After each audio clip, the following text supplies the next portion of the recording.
Γεια σας. Σήμερα θα σας παρουσιάσω το αλυσοπύρινο της Godiva, το μοντέλο 251 TCS. Το συγκεκριμένο αλυσοπύρινο είναι ελαφρύ, σχεδιασμένο κυρίως για εργασίες κλαδέματος και σκάλισμα ξύλου, ξεχωρίζει για την εξαιρετική του αναλογία σε σχέση με την ισχύ προς το βάρος του, την ευκολία χρήσης και την ικανότητά του να προσφέρει ακριβείς κοπές. Το βάρος του είναι 2,3 κιλά χωρίς τη λάμα και την αλυσίδα. Ο σχεδιασμός του κατανέμει σωστά το κέντρο βάρους και το κάνει εύκολο στη χρήση, τόσο σε εργασίες εδάφους, όσο και σε εργασίες επάνω στο δέντρο. Πριν το 251 TCS της Godiva, είχα το αλυσοπύρινο της στυλ το 192, το οποίο ήταν μικρό, είχε τα χαρακτηριστικά κλαδευτικού αλυσοπύρινου, αλλά μετά από πολύ ώρη χρήση, το βάρος του ήταν κουραστικό για εμένα, ειδικά όταν απέκτησα την οντίτιδα στο δεξί χέρι, στο χέρι δηλαδή που κρατούσα το αλυσοπύρινο τις περισσότερες ώρες. Η Stihl είναι μια αξιόλογη εταιρεία και δεν έχω φτιάξει αυτό το βίντεο για να της προσάψω κάτι αρνητικό, αλλά το συγκεκριμένο χρονικό διάστημα, το έτος 2018, ήθελα να αγοράσω το πιο ελαφρύ αλυσοπύρινο που υπήρχε με βάση το πρόβλημα που είχα αποκτήσει, ώστε να μπορώ να εργαστώ με το ένα χέρι και να είναι αξιόπιστο. Κάνοντας έρευνα, κατέληξα στο αλυσοπύρινο της Seco το 2511, αλλά στην περιοχή μου δεν το έφερναν γιατί προωθούσαν το αλυσοπύρινο της Godiva. Μου εξήγησαν όμως ότι είναι η ίδια εταιρεία που τα φτιάχνει, μπορούν να πάρουν τα ίδια αναλώσιμα, έχουν τα ίδια χαρακτηριστικά και δεν διαφέρουν μεταξύ τους εκτός από το χρώμα. Και έτσι έδωσα 350 ευρώ τότε και αγόρασα το 251 TCS της Godiva. Στην αρχή δεν μου άρεσε γιατί είχα συνηθίσει την εργονομία της Stihl, αλλά σιγά σιγά το συνήθισα και όταν είδα ότι μπορώ να εργάζομαι με το ένα χέρι, με λιγότερη κούραση και καταπώνηση, έγινε το αγαπημένο μου. Τότε όμως, μετά από 2 εβδομάδες που το είχα αγοράσει, μου το έκλεψαν.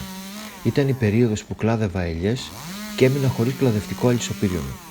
Αυτός που με βοήθησε να αγοράσω ξανά το ίδιο αλυσοπύρινο και να μπορέσω να εργαστώ ήταν ο Γιώργος ο Χριστοδηλόπουλος. Αν δεν υπήρχε αυτός ο άνθρωπος, δεν ξέρω τι θα έκανα. Με έχει βοηθήσει πάρα πολύ. Όλο το βίντεο που βλέπετε οφείλεται στη βοήθειά του.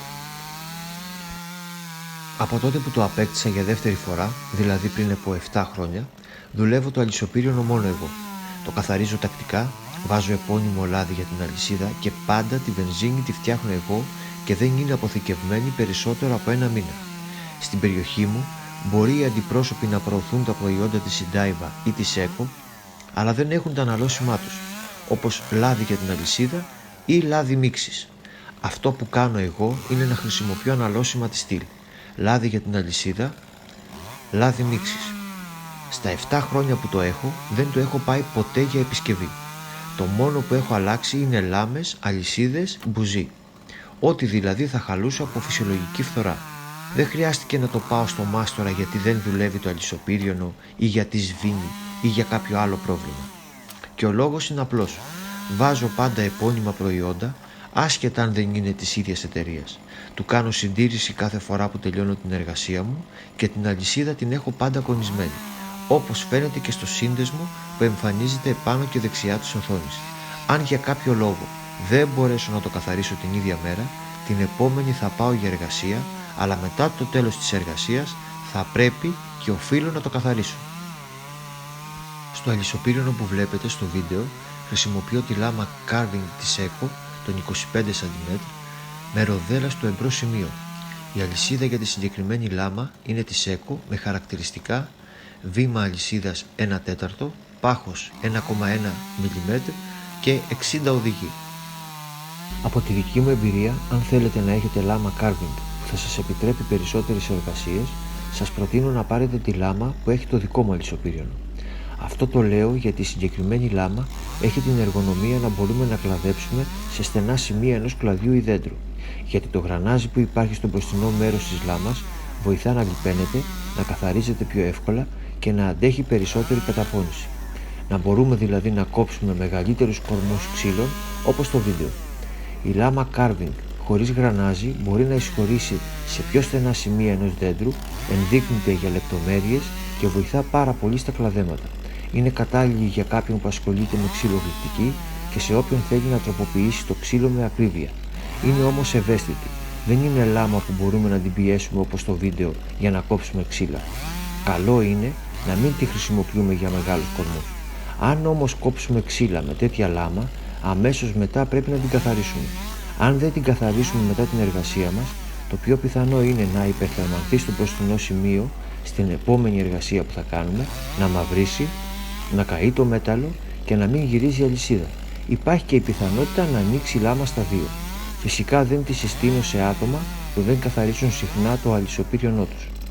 Αν τώρα για κάποιο λόγο χρειαστεί να αλλάξω κλαδευτικό αλυσοπύριονο και πρέπει να αγοράσω καινούριο, σίγουρα θα αγοράσω το 2511 της Seco, που είναι το ίδιο με αυτό που έχω.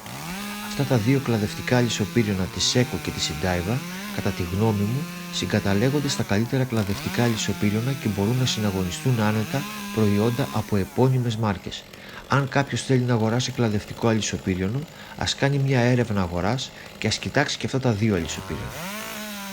Το Sindaiva 251 TCS είναι ένα εξαιρετικά ελαφρύ, ισχυρό και ευέλικτο κλαδευτικό αλυσοπύριωνο. Έχει σχεδιαστεί για επαγγελματίες που απαιτούν ακρίβεια και άνεση. Το μικρό βάρος, σε συνδυασμό με λάμα carving, είναι αυτό που χρειάζεται κάποιος για να κάνει λεπτομερείς εργασίες κλαδέματος. Η Sindaiva είναι μια εταιρεία με καλή φήμη που αφορά την ποιότητα και την αντοχή των εργαλείων της. Σας αφήνω να παρακολουθήσετε το υπόλοιπο βίντεο.